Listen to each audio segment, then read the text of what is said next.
What do Manchester United need to do now to get back into form? On the Premier League review today, we're going to be diving into Manchester United, looking at the race for top four, and of course talking about the game in the FA Cup semi-final versus Brighton.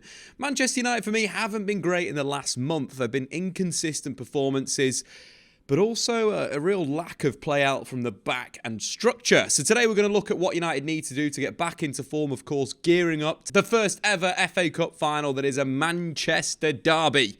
Manchester United, of course, beat Brighton on penalties at Wembley in a pretty poor game. Man United only had 39% possession at Wembley and at times were completely outclassed by Brighton's possession play. Stars for Brighton for me, Pascal Gross was absolutely fantastic playing right back, but also playing in central midfield after a little tactical change by De Zerbi. Created 5 chances, completed 92% of his passes and won 3 of his 4 tackles. But also Moises Caicedo impressed me live. First time I've seen him live. Absolute dominance on the ball, in possession. Absolutely fantastic. Manchester United, on the other hand, struggled at times in the game and stuck in it, but created a few opportunities. Bruno Fernandes going close. But I don't think it was a great United performance. And if United want to beat Manchester City like they did in the Premier League 2-2, then they've got to do a few things. So let's dive into the tactics straight away. Manchester United under Erik ten Hag, of course, the 4-2-3-1. On screen, we've got the lineup that Ten Hag selected versus Brighton. Before we start talking about the tactical side of the defence, just a little bit of an update on Raphael Varane, who went off injured in the first half against Seville. It appears that he will be out for 6 weeks, which would rule him out for the rest of the Premier League games, but he could be back for the FA Cup final. For me, this is too much of a risk to bring him into a game of that magnitude. I think United need to start building for that final right now. You know, when you speak to top-level coaches, top-level managers, what they talk about is having a settled defence. One of the reasons why Newcastle have been so good in the Premier League this season, their defence and goalkeeper have pretty much been the same throughout the entire campaign. Manchester United need to start fielding the defence for the final against Manchester City. For me, without Raphael Varane, I think Victor Lindelof comes in. I thought he was brilliant against Brighton. Not only did he squeeze at the right moments, pressing his man and winning the ball back, or if he got turned, committed a really good tactical foul to produce a yellow card. But he carried the ball out of the back really well. He covered the space in behind when Mitoma bypassed Aaron Wan-Bissaka, which I think only happened on one occasion. Got really well in behind and dealt with that problem. But also when the ball is at his feet, he's got a great passing range. There was a ball over the top in extra time to free Marcus Rashford in behind the defence. That for some reason was a Marcus Rashford foul. Don't quite understand that. But the passing range is there. I think the Victor Lindelof-Luke Shaw pairing is quite good. Obviously, Ten Hag likes to have a left footer on the left and a right footer on the right to deal with those transitional moments. You've got a natural foot defending that flank as United, you know, their possession shape will change, with the fullbacks coming inside, moving into those central areas, meaning that those centre halves need to defend the wide areas. I think with the players available, Victor Lindelof and Luke Shaw at the best at doing that job. And with obviously Victor Lindelof, he hasn't had that much of a shot under Erik ten Hag. He's played the fewest games of any of the centre backs within the squad, and quite frankly, I think his last 2 performances have been really, really good. And I want to see him build that. Scored the winning penalty, of course, for Manchester United in the shootout, but defended really well. The defence, from a tactical perspective, it has to move to that 3-2 shape. We didn't see that enough against Brighton. United failed to get a foothold in the game, and I think one of the big problems was because we didn't see the consistent use of that kind of double pivot of Diogo Dalot and Casemiro, and then the back 3 being created by Shaw, Lindelof, Aaron Wan-Bissaka. That didn't happen enough for Manchester United, and we know that that is the meta shape in football right now, and that's what United need to start to build with. I think with Aaron Wan-Bissaka as well, him starting in this defence, it's fully deserved. I thought it was fantastic against Brighton once again, completely locked down the right-hand side from an attacking sense. Mitoma's been one of the best ball carriers in the Premier League this season. His ability to jink, to cut inside, to jink, to cut inside again is brilliant. He's so good at disbalancing opponents. One of the criticisms coming into Manchester United when Aaron Wan-Bissaka was signed was that those small, technical players that drop a shoulder would beat Aaron Wan-Bissaka in a 1v1 duel. It appears that now Aaron Wan-Bissaka is at the top of his game right now. Was the only player to win 100% of his duels in the game against Brighton, winning 6 out of his 6. A brilliant performance at the back, and I think United need to continue with this defence. I really do. Have a little bit more time with Diogo Dalot in that central midfield area. We know he's got the quality on the ball. and the decision-making to play low, but also to play high. And I think we just need to see this defence over and over again. I'd like to see it week in, week out. There are sort of question marks on Victor Lindelof's ability to deal with aerial threats.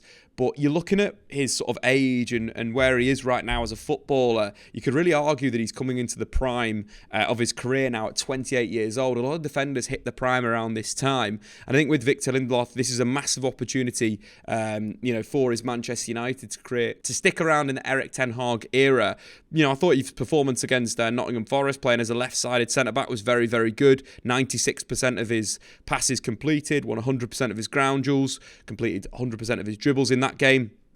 But more importantly, the game against Brighton, superb out the back. The other thing that I quite like about Victor Lindelof is he has that kind of tactical awareness when to move in midfield. Erik ten Hag likes his centre-backs in a really sort of deep-lying possession perspective, that if they do play the ball back, that they make that forward run and they move into midfield to create that space for that pass to break the lines. Victor Lindelof has that. We've seen him at times being used as a central midfielder for Erik ten Hag. So I think him getting a run of games in the side is only fair. And I think dealing with Manchester City, which is the end goal of this season, Victor Lindelof has got that ability against the faster forwards that you might not see in the rest of the Manchester United squad. So the back four for the rest of the season for United to get back into form right now with the consistency: Diogo Dalot, Luke Shaw, Victor Lindelof, Aaron Wan-Bissaka, of course, in possession, with Diogo Dalot moving inside. Let's move to that midfield area, because I think one man kind of changed the nature of the game when he came on against Brighton. There's a player that is a big game player, Fred. His best performances this season have come in the bigger games where he can provide the energy and the aggression. And I think the sort of at the moment when you're looking at Manchester United, they need someone like Fred in midfield. They need that energy. Against Brighton played through so many times out of that back box because United just put no pressure on them. And Fred's introduction in the game, we saw his performance against Barcelona early on in the season, where he was combative, where he harried the Barcelona midfield, putting tackle after tackle in that game. I think you look into that Manchester City game, the best player for the midfield is going to be Fred.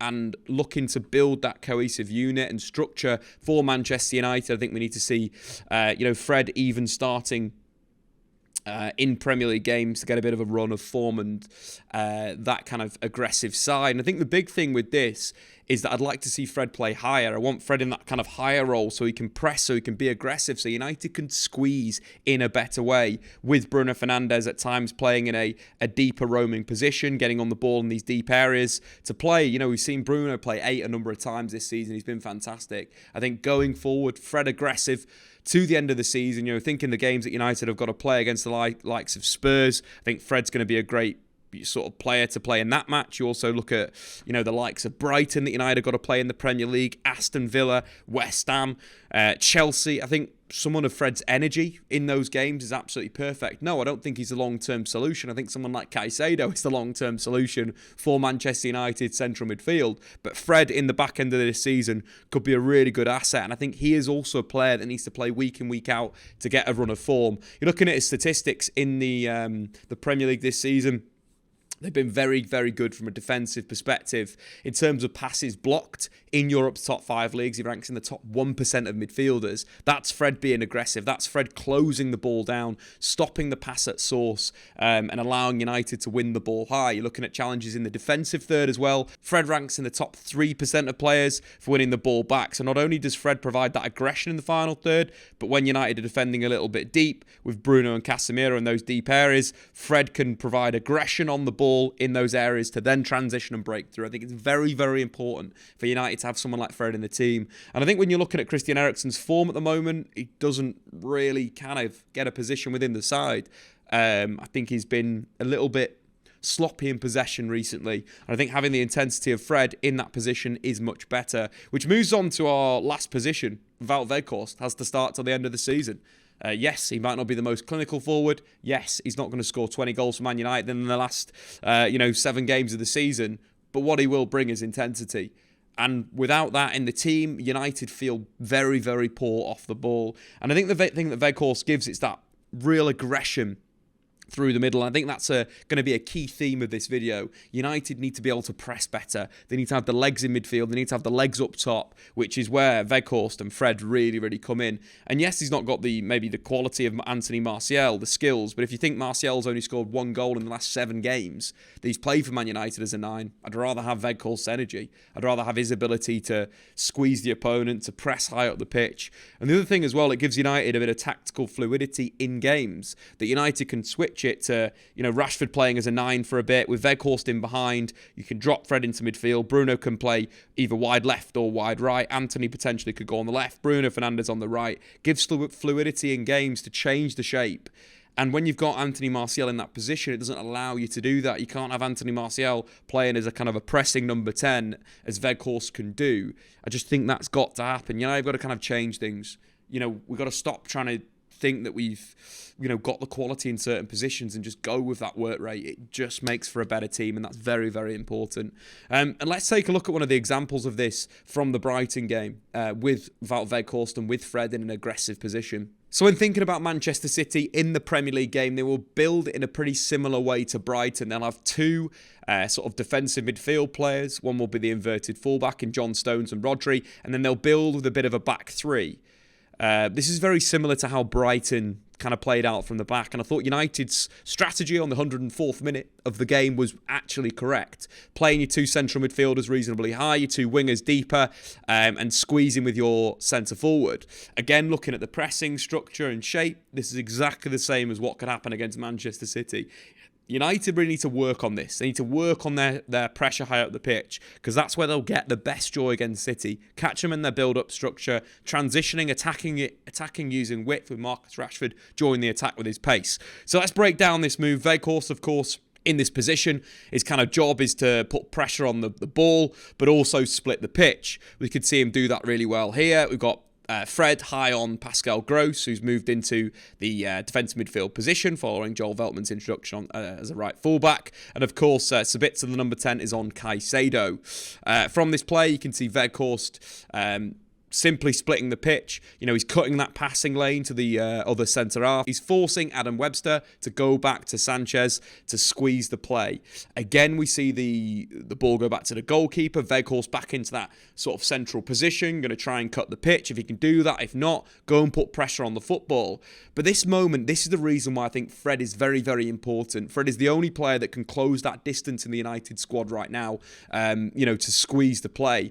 Fred reads the tactical situation. The ball's going to be played to Webster, and he's going to jump. He's going to close the pass into Pascal Gross using his cover shadow, and he's going to put pressure on the football. This did not happen before Weghorst and Fred were introduced on the pitch together against Brighton. It meant Brighton had it easy to play out from the back. Christian Eriksen is a playmaker. He's not a pressing, aggressive player like Fred. Of course, the stat we mentioned, he's in the top 1% of passes blocked in Europe right now. So Fred squeezes the play. You can see Marcel Sabitzer is going to put a squeeze on. Right now, you can see there's an out ball. If Webster can find the pass into Caicedo, little one-touch pass. Pascal Gross has broken United's press. And this is where Fred comes in. His athleticism is absolutely brilliant. His ability to not only press, but move back and, get involved in 2 defensive actions there. He's covering 2 players in this moment is brilliant. And that is why he needs to be in the side to the end of the season. The ball goes into Caicedo. United squeeze. Weghorst again coming from behind. We don't see that when Anthony Martial plays as centre forward. As soon as you bypass Martial, his kind of defensive game is gone. Weghorst will work back onto the defensive midfielder. 2-man pressure on Caicedo, forces him to a rush pass. We can now see Fred step in, block that pass, that statistic we mentioned before, and United have won possession with Brighton's fullbacks high in Estapiñán and Veltman, and there is space to attack the defence. Lovely little, one-touch passing move. Fred is in behind. If Jadon Sancho is a little bit more aggressive in this move and runs in behind the defence instead of receiving to feet, He's basically clean through on goal. Fred plays that forward pass, of course. Little one-touch play from Jadon Sancho. Marcus Rashford's shot is well saved by Sanchez. But this all comes from Fred and Weghorst's intensity to close the pitch, to press high to close it down. And that is what United need to face Manchester City. So I tell you what, they need to start practicing that. So to conclude, what Man United need to do right now to get back into form is have a settled back four of Diogo Dalot, Luke Shaw, Victor Lindelof, and of course Aaron Wan-Bissaka.